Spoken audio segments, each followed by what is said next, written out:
Politicians here in Washington, D.C. used to say they worried a lot about federal budget deficits and the national debt. These days, not so much. But what is the national debt, and what is actually driving it? Well, first, I think we're going to need some definitions. The federal deficit is just the gap between what the government spends each year and how much it collects in tax revenue. In other words, it's the borrowing that's required to finance the spending that the amount of tax collected is insufficient to cover. Now, this deficit or borrowing adds to the total amount of government debt, which is really just the sum overall of federal deficits over time. Today, you'll hear figures that say the federal debt is $31 trillion and rising, or $93,000 per person, a quite inconceivable sum. So to put that into context, if the US ceased all borrowing tomorrow, and if every US household committed $1,000 per month to pay off that accumulated debt, it would still take 20 years for us to eliminate it. Now, we economists prefer to look at deficits and debt as a share of total gross domestic product. That's the total value of goods produced and services provided in the country during 1 year. And that's because we recognize your ability to repay debts is of course affected by how much income you're earning, in this case, how much income we're generating as a country.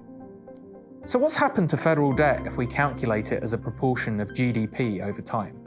As you can see from this chart, it jumped massively with borrowing after the Great Recession in 2008, before continuing to creep up more slowly prior to the pandemic.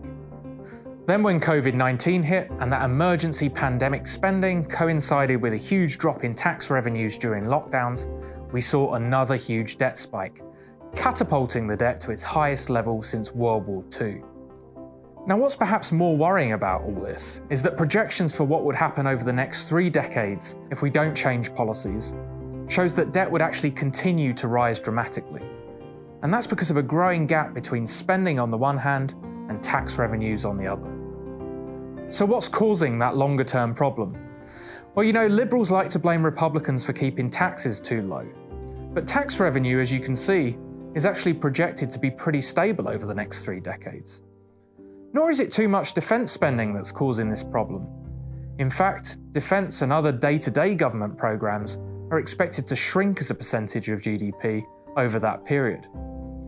Now, the real driver of this longer-term debt problem is the rising spending associated with Social Security and Medicare benefits for a growing and aging cohort of seniors.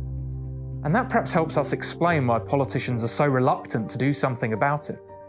Seniors, and those soon-to-be seniors, are of course more likely to vote than the rest of the population. So yes, the key message here is that crises like the financial crisis and pandemics have certainly led to big jumps in debt.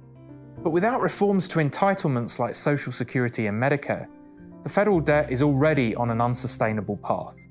And that will require some very, very difficult decisions over the coming decades.